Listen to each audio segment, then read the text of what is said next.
साहब जी, मैं सभी भाइयों बहनों बेटा बेटी माता पिता को भक्तिमती की सत्साई।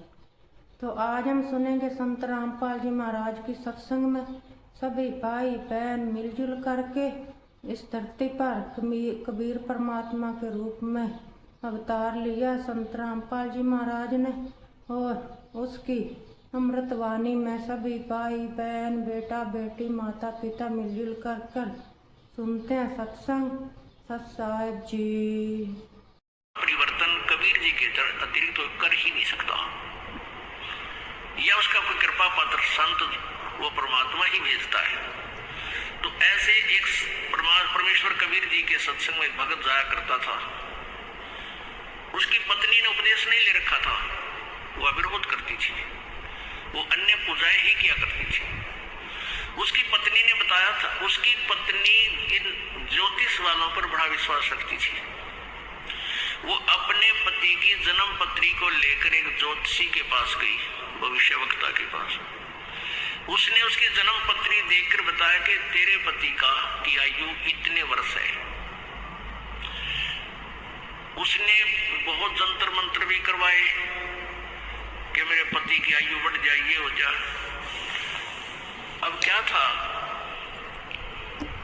अब वो चिंतित होगी कि भी मेरे पति की आयु इतनी है, और वो अपने पति को कहती कि तू ऐसे कर, वहां मेरे उसके पास चल, आप पर आपत्ति आने वाली है। वो कहने लगा मैं नहीं जा सकता कहीं भी, मुझे ज्ञान ऐसा प्राप्त हो गया, मेरे गुरुदेव के अतिरिक्त मेरी आपत्ति कोई आओगी तो टालनिया नहीं। उसने ये ना बताई कि तेरी मृत्यु होगी, कदे चिंतित हो जाए, और आप दुखी रहा करती थी। अब उस ज्योतिष जिसने ये बताया था, उसने सारे जंतर मंत्र कर लिए, लेकिन कोई परिवर्तन उससे नहीं हुआ। उसने कहा कि बहन अब मेरे बस से बाहर की बात है, तेरे पति की रक्षा करना। वो एक पुण्य आत्मा था।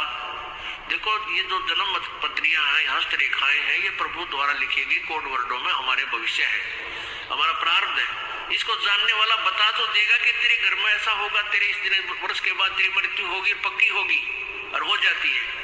और कबीर परमेश्वर की कृपा से इस दास की शरण में आने के बाद आपको कोई ये कह दे तुम्हारी इस दिन मृत्यु होगी,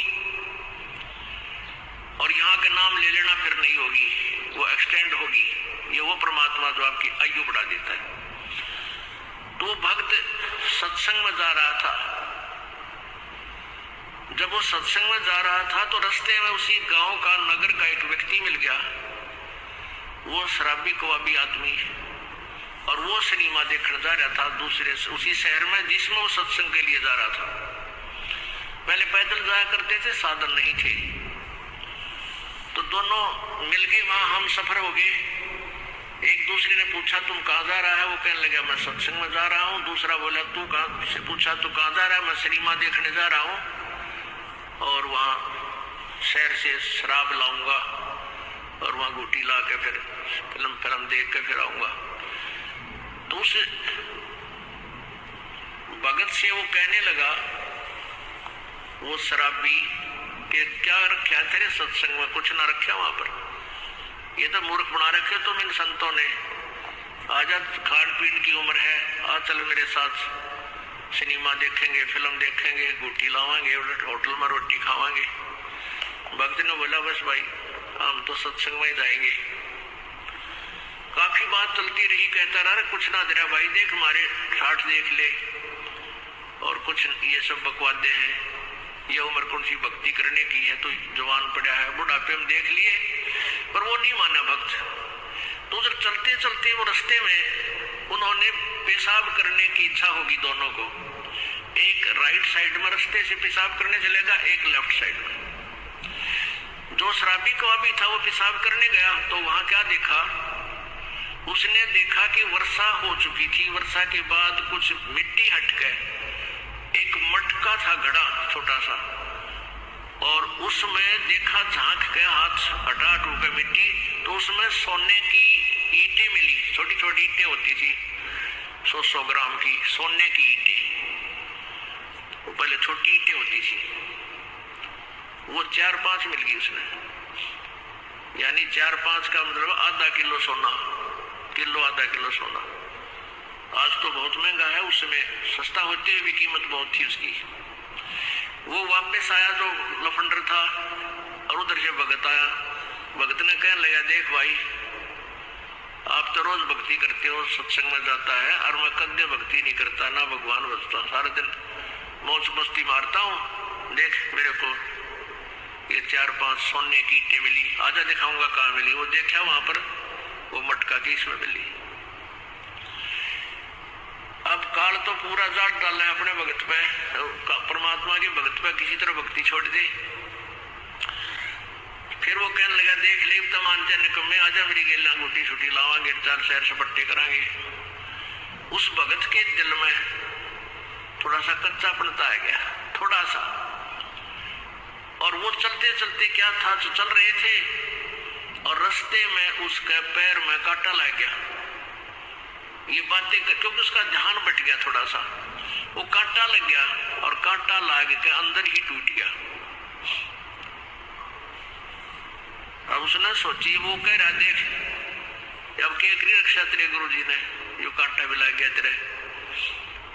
कहने का भाव है कि काल ने अपने पूरी जाल डाला, लेकिन वो भक्त टस से मस नहीं है। उसने सोचा भाई गुरु जी से आज या फाइनल बात पूछूंगा मैं, या तो बहुत उल्ट से बात होगी। भाई मैं भक्ति भी कर रहा हूँ, आप पर समर्पण भी हूँ, और मेरे ऊपर मैं घर में कोई बरकत सी भी ना दिखती, और ये सारे उल्टे काम कर देख ना, सोना भी मिल गया निकम्मे ने, और भाई सारे ठाठ कर रहा।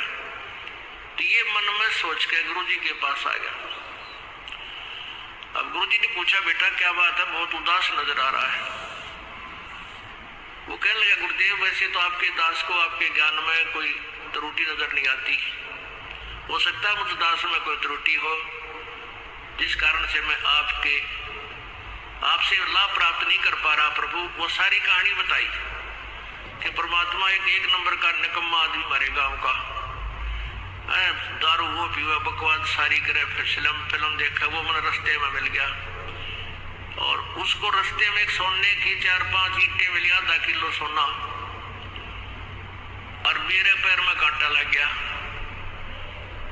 उसने मुझे बहुत डगमग करने की चेष्टा की, गुरुदेव हम भी जीव हैं, मेरे भी मन में थोड़ा सा खोट पैदा हो गया, मुझ पापी पर रक्षा दया करो दाता, ये क्या कारण है। तब उसने बताया, बेटा आज तेरी मृत्यु होनी थी, आज के बाद तेरा जीवन नहीं था, और वो निकम्मा अपना पिछली बैटरी चार्ज कर रहा था, वो खर्च रहा है, बर्बाद कर रहा है, उसके पास भविष्य में कुछ नहीं होगा। बेटा तेरी उम्र बढ़ गई, तेरी आज फाइनल तेरी फैसला था। आज कहते हैं द्वार धनी के पड़ा रहे, धक्के धनी के खा, और 100 काल तक जोली पर द्वार छोड़ नहीं जा। आज जब तू डगमग हो जाता, तेरी शाम पूरी नहीं होती, तू खत्म हो जाना था। आज तू पड़ा रहा, सच्चे दिल से लगा रहा, तो तू बच गया। अब वो अपने गुरु जी की एक बात पर विश्वास किया करता था। वापस आ गया करने, काटा कुटा वहां कटवा दिया, भगता निकाल दिया। अपनी पत्नी से आगे कहने लगा कि आज मेरे गुरुदेव ने ये बताया कि आज मेरी मृत्यु होनी थी, और गुरु जी की भक्ति से, उसके नाम से, उनके आशीर्वाद से आज मेरा जीवन बच गया। उसकी पत्नी ने उसी समय उसको कहा कि सचमुच तेरे गुरु जी पूर्ण परमात्मा है। यो जो जन्म पत्री ले रही थी, के लिए मैंने दिखाई थी एक जन्म पत्री कि इस वर्ष में तेरी मृत्यु थी, और मैंने सारे जंतर मंत्र करवा लिए थे। उस मेरे जिसके पास मैं जाती थी, उसने लास्ट में हाथ खड़ा कर दिया था कि मेरे बस की बात नहीं तेरे पति को बचाने की, और मैं बहुत चिंतित थी, रोया करती भगवान बड़का भगवान के आगे। तो उसकी पत्नी ने भी उपदेश लिया, और वो बालक का फिर उन बच्चों का पूर्व अच्छा जीवन रहा, काफी लंबी आयु उसको प्राप्त हुई। तो इस प्रकार हमने अपने परमात्मा के ज्ञान पर ये विश्वास रखना पड़ेगा। इसमें थोड़ा धीरज धैर्य की आवश्यकता है, जल्दी नहीं मचावे। तो अब हमने सबसे पहले ये देखना है कि वो कौन परमात्मा प्रभु है जो हमारे प्रारब्ध के कर्म को नाश कर सकता है। वो पूर्ण ब्रह्म है, परम अक्षर ब्रह्म है। बहुत से ऐसे प्रमाण आपको मिलेंगे कि प्राणी जब दुखी हो जाता है वो संतों की तलाश करता है।